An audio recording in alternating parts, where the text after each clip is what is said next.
Okay, let's unpack this. Welcome to the deep dive. Today we're tackling, well, maybe the biggest question about you. What makes you you? Consistently. Yeah. Why do you act the way you do, think the way you think? We're talking about personality. Which psychology defines as that relatively stable set of characteristics and behavior patterns. Mm. The stuff that makes you unique and kind of predictable over time. It's like the blueprint behind your choices. Exactly. Yeah. And our mission today is, well, it's a bit ambitious. We're doing a whirlwind tour of the 4 major psychological perspectives that try to explain this blueprint. The psychodynamic, trait, social cognitive, and humanistic views. Basically a shortcut to understanding how psychology has tried to define the self over the last century or so. Where else could we start but with the original game changer, Sigmund Freud? Ah, yes, Freud. The psychodynamic perspective, his ideas were, well, foundational, weren't they? Everything since has kind of reacted to him. Absolutely. His core idea was revolutionary. Personality isn't just what you see. It's shaped, largely, by hidden, unconscious forces and conflicts churning away inside you. He saw the conscious mind as just the tip of the iceberg. Precisely. He mapped the mind in 3 layers. You've got the conscious, that's what you're aware of right now. Simple enough. Then the preconscious. Stuff you could bring to mind if you focused. Like what you had for breakfast yesterday. Exactly. Or an old phone number. It's accessible. But then there's the unconscious. The deep, dark basement of the mind. That's a great way to put it. It's totally outside your awareness, holding all the impulses, urges, memories, ideas that are just too troubling or unacceptable to face. Motivated forgetting, right? Pushing things down there. Right. And Freud argued this unconscious basement is really running the show, dictating a lot of our behavior without us even realizing it. So how does this structure work? He talked about 3 parts of the personality. Always fighting. He did. First, deep in the unconscious, you have the id. Think of it as pure primal instinct. It operates on the pleasure principle. Meaning it wants what it wants right now. Instant gratification, no waiting, no rules. Exactly. The demanding toddler in the basement, like you said earlier. Okay. Then you have the superego. This is the internal moral compass, the conscience. It represents all the shoulds and should nots you've absorbed from parents, society. It strives for perfection, often unrealistically. So the angel on one shoulder, the devil on the other. And stuck in the middle. Yeah. That's the ego, the manager. The ego operates on the reality principle. Trying to find realistic, socially acceptable ways to satisfy the id's urges without getting punished by the superego or, arrested. It's a tough job, constantly mediating this internal conflict. And because it's so stressful, the ego uses defense mechanisms. These are like psychological tricks to avoid anxiety. That's it. Ways to keep the lid on the unconscious turmoil. The main one, the cornerstone, is repression, actively pushing unacceptable thoughts or desires out of awareness. But they don't just disappear, do they? Freud thought they leak out sideways. Yeah, in disguised forms, like symbols in dreams or those infamous Freudian slips. Ah, the slip of the tongue that accidentally reveals your true feelings. Nice to beat you instead of meet you. Exactly. That's the unconscious peeking through. Now, Freud also mapped out development in, well, a pretty controversial way, the psychosexual stages. Right. Oral, anal, phallic, latency, genital. And he believed conflicts in these stages could lead to fixations. Yes, getting psychologically stuck at a stage, which then shapes your adult personality. The classic example is the anal stage, right? Toilet training. If toilet training was, say, overly harsh and strict, Freud thought it could lead to an anal retentive personality. Meaning someone obsessed with order, control, cleanliness, very meticulous. Precisely.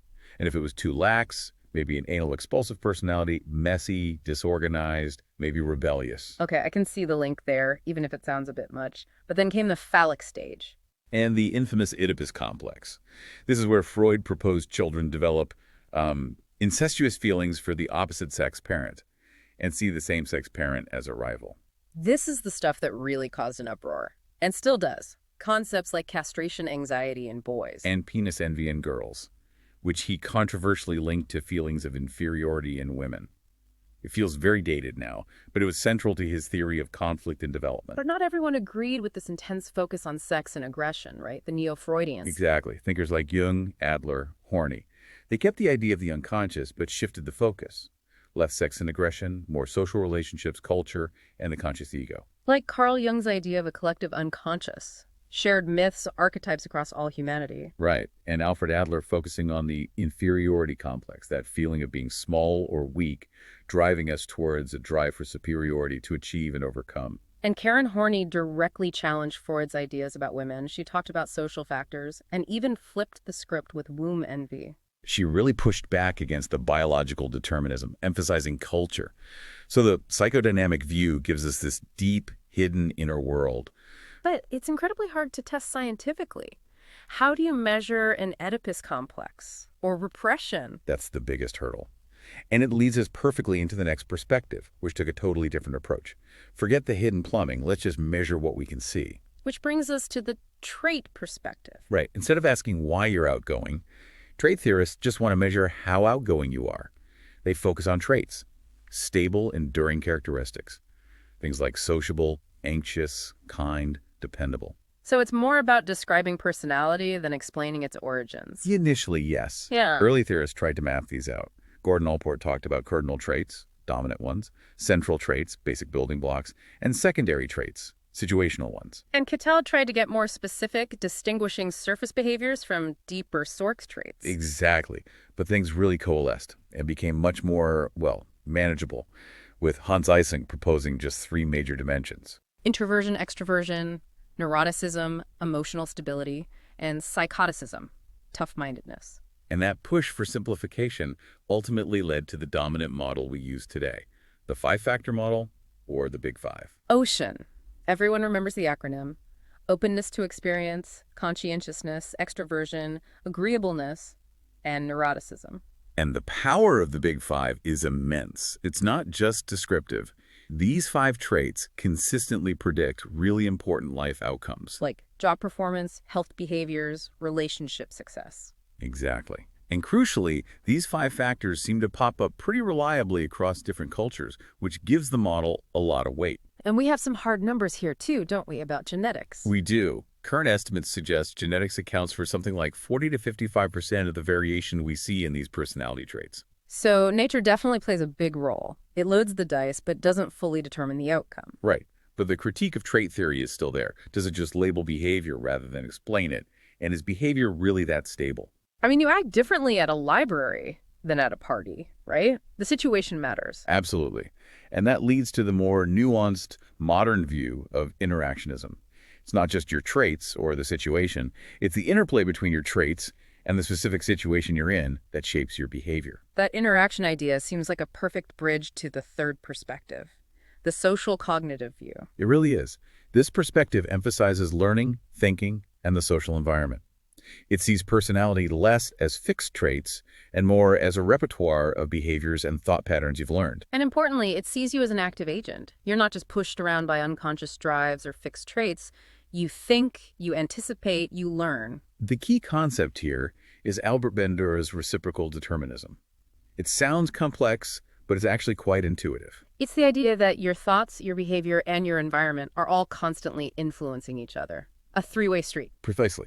Your beliefs affect how you act, which changes your environment, which then feeds back and affects your thoughts, and so on. It's a dynamic loop. Okay, that makes sense. And this perspective also highlights expectancies, right? What we think will happen. Yes. Julian Rotter talked about locus of control.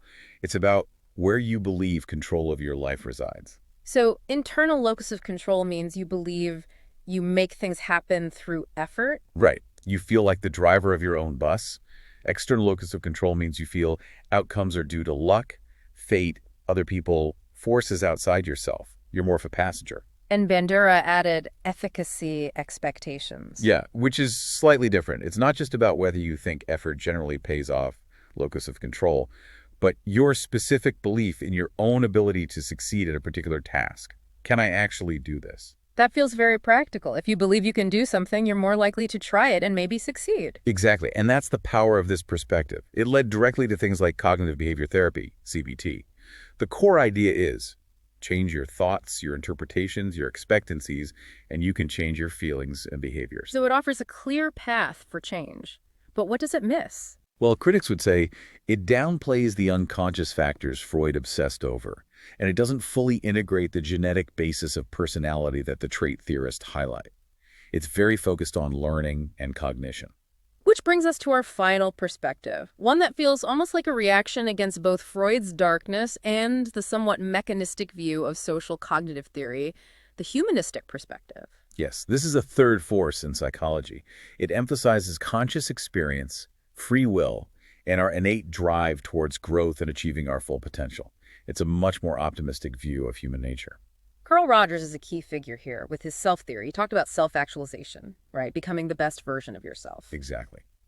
And he believed a crucial factor was receiving unconditional positive regard, especially in childhood. That feeling of being valued and accepted for who you are, flaws and all. As opposed to conditional positive regard, where you only feel valued if you meet certain expectations or conditions set by others. Right. Rogers thought conditional positive regard leads to a gap between your actual self and your self-ideal, the person you feel you should be. The bigger the gap, the lower the self-esteem, and the harder it is to self-actualize. Abraham Maslow, famous for his hierarchy of needs, also championed this idea of an innate drive toward self-actualization. Being psychologically healthy meant knowing and accepting all parts of yourself. This perspective also highlights how culture shapes our sense of self. In collectivistic cultures, identity is deeply tied to the group, social roles, interdependence. It's about we. Whereas in individualistic cultures, common in the West, the focus is much more on personal achievement, independence, uniqueness. It's more about me. And the humanistic approach gives us concrete ways to work on ourselves to build self-esteem. Things like developing competencies, setting realistic goals, boosting those self-efficacy beliefs we talked about. Finding meaning, and importantly, challenging the need for constant approval from others. Definitely. The major critique, though, is similar to the issue with early Freud. How do you scientifically measure subjective things like self-actualization or unconditional positive regard? It's tricky, and some worry the focus on self-fulfillment could tip into self-indulgence, ignoring duties or the needs of others. That's a point. So we have these four lenses: psychodynamic depth, trait description, cognitive processes, humanistic potential. How do psychologists actually try to measure personality using these ideas? Good question. Broadly, there are two types of tests. First, objective tests. Think questionnaires, self-report inventories. Right. These have structured questions and limited response options, like true, false, or rating scales. The MMPI Minnesota Multiphasic Personality Inventory is a famous example, often used to help diagnose psychological disorders. What are the pros and cons? Prof. They are generally reliable, valid for what they measure, relatively inexpensive, and easy to screen objectively. Con. People know they're being assessed. So they might distort their answers, try to look good, or maybe even fake bad. Social desirability bias. Exactly. Which leads to the second category, projective tests. These are the ones that use ambiguous stimuli, like ink blots. The idea is you'll project your inner world onto them. That's the theory. The Rorschach test, with its symmetrical ink blots, is the classic example. What you see in the blot is thought to reveal unconscious conflicts, needs, and drives, tapping into that Freudian layer. And the TAT, the thematic apperception test, uses pictures. Right. Ambiguous scenes. You're asked to tell a story about the picture, what's happening, what led up to it, what will happen next. Again, the assumption is your personality, your needs and concerns will shape the story you tell. These sound fascinating, but are they actually useful, reliable? Their validity and clinical utility are heavily debated. A big issue is stimulus pull. The ambiguous image itself might subtly suggest certain themes or responses. Is the sad face in the tap picture pulling for a sad story, or is that truly coming from the person? It's hard to disentangle. Okay, so we've covered a lot of ground, from Freud's hidden depths to the stable, measurable traits of the Big Five. The learning and thinking loops of the social cognitive view. And the drive for potential in the humanistic approach. It's clear each theory gives us a valuable angle, but they definitely don't always agree.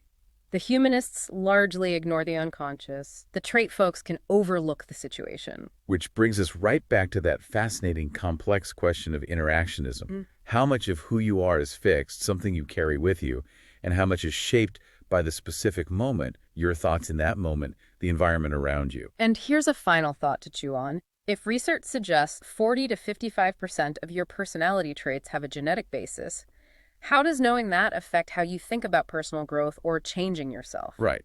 If nearly half is somewhat set, what about the other half? Which parts, your thoughts, your goals, your learned behaviors, your striving for meaning, are you choosing to focus on and shape today? That's where the real work of understanding yourself continues.